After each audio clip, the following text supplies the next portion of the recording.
continue to speak. My appearance here is related directly to the item that you were about to speak of. I was about to dismiss the court, my lord. My lord, what have you... There is a matter of great urgency that involves a member of your own board. Oh, that! Oh, really? It is not a small matter, Sir Francis. I am an old man, I must have... I would think we would call this dramatic suspense and pause. For those of you unfamiliar with the august person before you, this is Lord Burleigh, our Treasurer of England. He works tirelessly to keep us out of war, which my cousin and I, we do not do so much. He would have us stay out of war until we are strong enough to face Spain, and he is currently concerned because Sir John Hawkyns has had a problem stealing from a merchant of Holland, which is under the suzerainty of the Holy Roman Empire. You steal? Who actually makes I do not Spain steal look quite anything. small. Exactly. They're a continental power. I liberate. On the other side of France, so we don't worry about them too much. But they have been our allies. You will find it in his sea chest. Sir Francis, might I proceed? Of course, my lord. My lords of the Admiralty, John Hawkyns is charged with piracy against ships of East Friesland and the theft of large quantities of cargo this February last.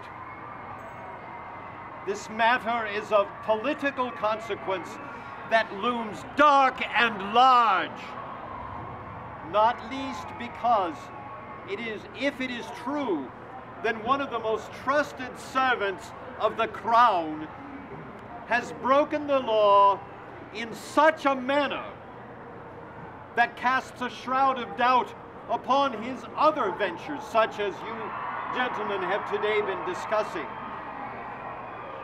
Sir John, you know of which I speak. How pleadest thou? Are you discussing the matter of these crying babes from East Friesland who did plead that they had the protection of the Holy Roman Empire? The Golden Lion, I believe, was their chief vessel. Indelicately put, but yes. Then I am guilty of liberating certain items from these ships, but I have justification, my lord.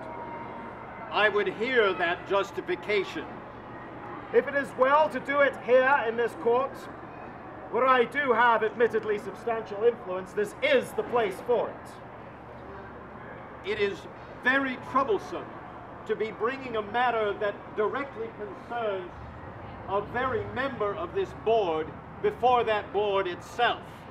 It's what we've been doing anyway. My lord, Aye. is this referring to that incident with the marmalade and other goods?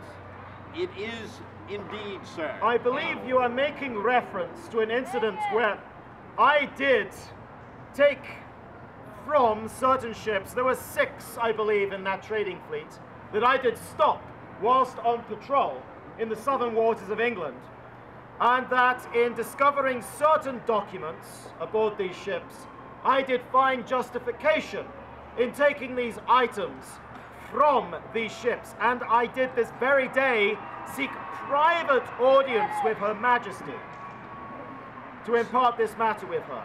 So you would resolve the problem of, shall we say, conflict of interest by bringing this matter directly before the Queen. My Lord Burleigh, as you know right well, I have been accused of many things within Her Majesty's court, and I have not always received right and honest listening unto my responses, nigh unto the time when the ambassador from the Netherlands did bring charge within this court, not 10 years from now, and I had nigh unto fly for my life. I do recall the incident. I was the principal secretary at the time. My lord. So your concern is that you will not get a fair hearing before the Privy Council. My lord, this is my utmost concern, and I must say, and I do not want to put this indelicately, for you have been a very good friend for many years. However, if I am not given audience before Her Majesty and given opportunity to be judged by her, and I would say in the court of public opinion, as to the rightness of my actions, I may pity the man who stands before me on my way to the dockyard.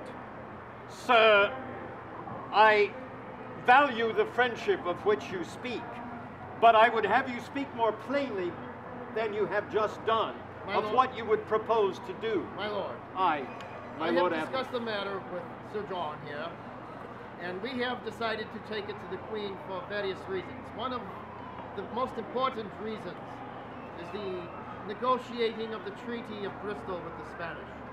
That is indeed a very delicate matter, and our esteemed ambassador from Spain indeed is within earshot of this very discussion. How extremely inconvenient. Yes, indeed. He's also speaking to a Scotsman, which does not fill me with One has to wonder exactly what is happening. Indeed. Look, this is the root of the matter. My Lord Burleigh, am I under arrest at this time?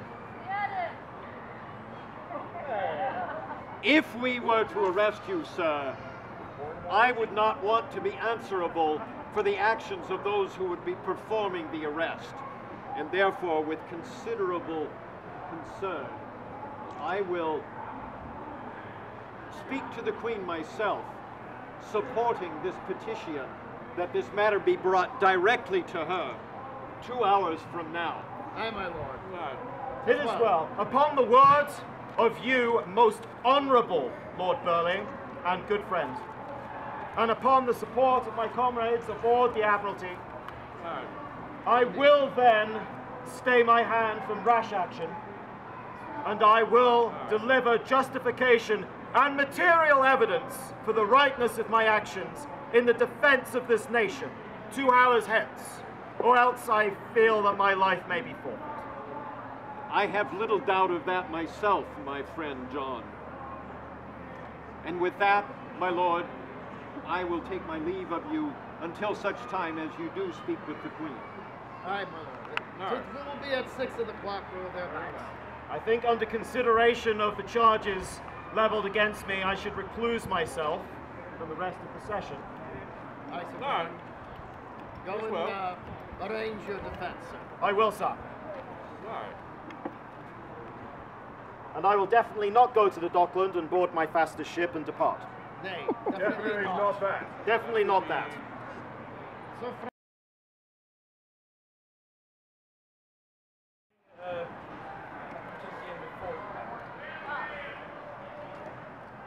Your Majesty, it is with some regret that I call forward the Treasurer of the Admiralty, Sir John Hawkyns.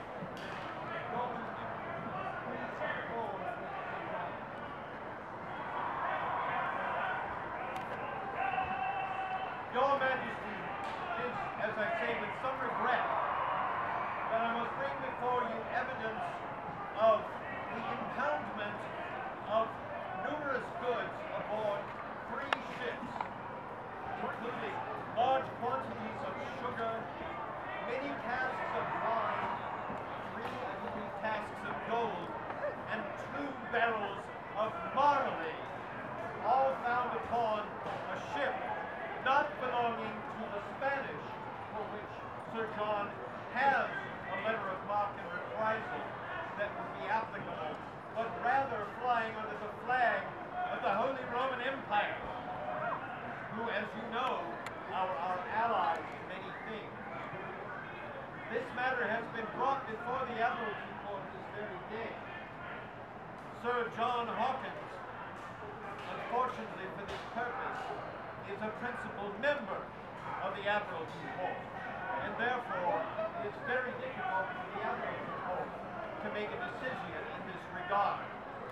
After considerable doubt and turmoil, it has been determined that you yourself should be asked to provide redress to this problem, and therefore I call Sir John Hawkyns case for why he should not himself be arrested. Mercy to you, my lord, and for your kindness.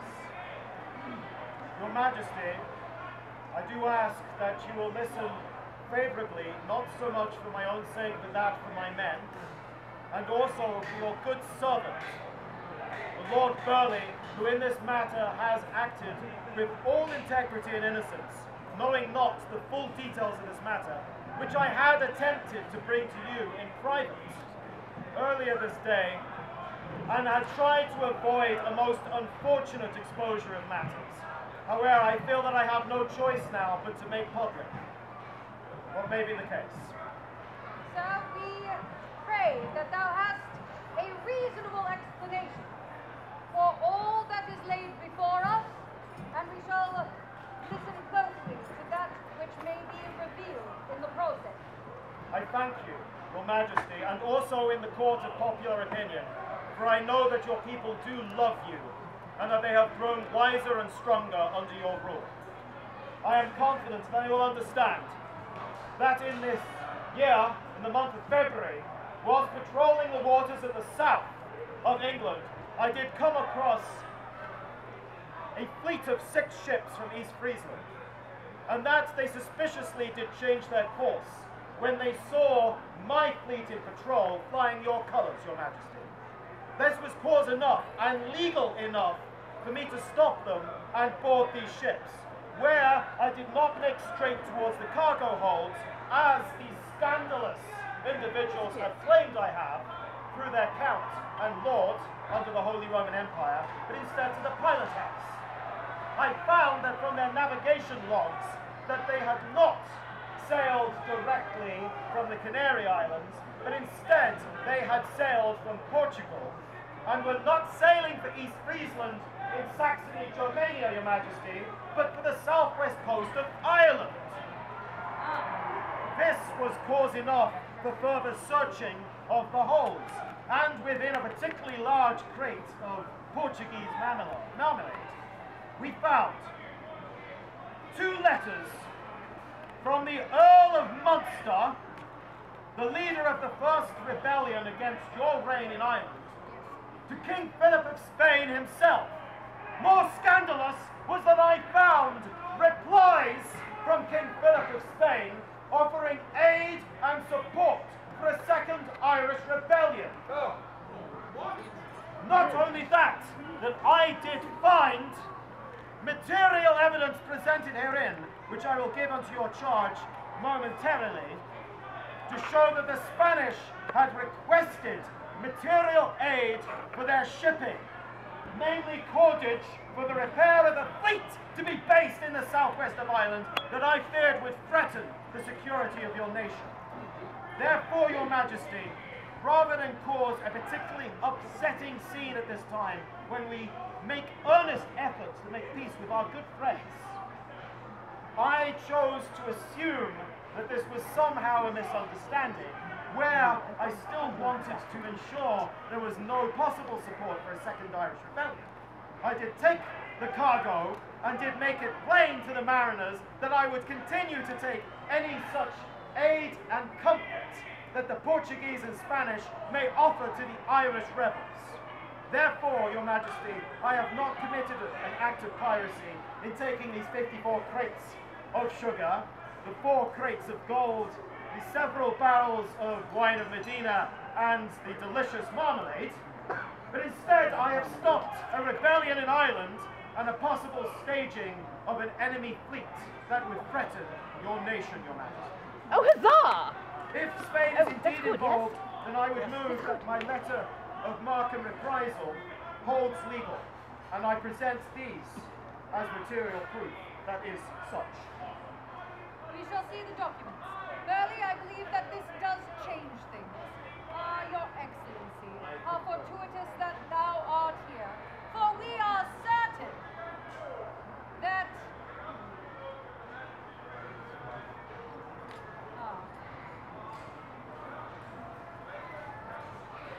at such a delicate time in our overtures of friendship and peace,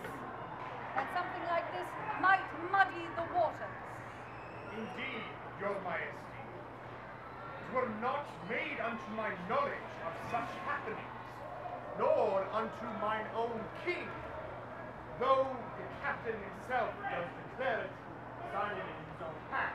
If you will remember, Your Excellency, that your own king did make me nigh unto a duke in your own court, and that your king must call me cousin, I am familiar with his hand and with his seal. Well, Then there has been a miscommunication, Your it is Majesty. possible. Like For that King one. Philip is known for his duplicity. For while he did marry my sister, he did at the same time pay court unto Very us. like. Indeed. And sir, please, we shall look deeply into these matters, and it would not surprise us that information such as this were kept from you, so that thou couldst, in good conscience, deal with us in the matter of peace. Indeed, for I do wish nothing else but for peace to be had between our two nations. And I am certain that my master, Felipe II, Rey de España, desires the same. We are certain that when we get to the bottom of this, we shall be able to clear it all up.